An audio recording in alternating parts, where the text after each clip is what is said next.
జరుపుకుంటాం. శ్రీకాకుళం జిల్లాలో అక్రమ గంజాయి తరలిస్తున్న 2 వ్యక్తులను పోలీసులు అరెస్ట్ చేశారు.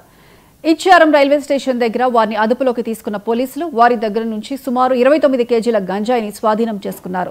ఒరిస్సా నుంచి సూరత్ కు అక్రమంగా గంజాయి తరలిస్తుండగా అరెస్ట్ చేసినట్లు సిఐ చిన్నం నాయుడు తెలిపారు. వారిపై కేసు నమోదు చేసి దర్యాప్తు చేస్తున్నట్లు చెప్పారు.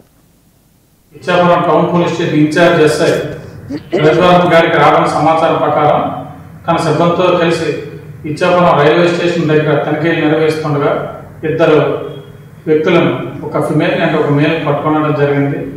వాళ్ళ దగ్గర తనిఖీలు నిర్వహించగా వాళ్ళ బ్యాగ్లో సుమారు 29 కేజీల గంజాయి సీజ్ చేయడం జరిగింది.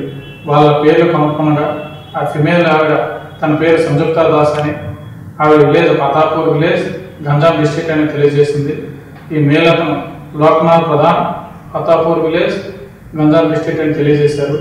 వీళ్ళేమో ఈ గంజాయిని కునుపండ అనే వ్యక్తి, ఆమె స్త్రీ దగ్గర ఆవిడది కొదల బ్లాక్లో నివసిస్తున్న ఆవిడ దగ్గర గంజాయి కొని గుజరాత్ సూరత్ పట్టుకెళ్తుండగా పట్టుబట్టడం జరిగింది.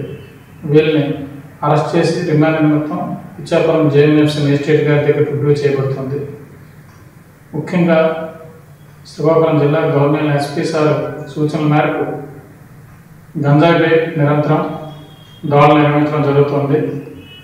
గంజాయి సేవించిన, గంజాయి ట్రాన్స్పోర్ట్లో ఉన్న, గంజాయితో ఎటువంటి సంబంధాలు కలిగి ఉన్న వాళ్ళపై కఠినమైన చర్యలు తీసుకొనబడతాయి. కావున యువత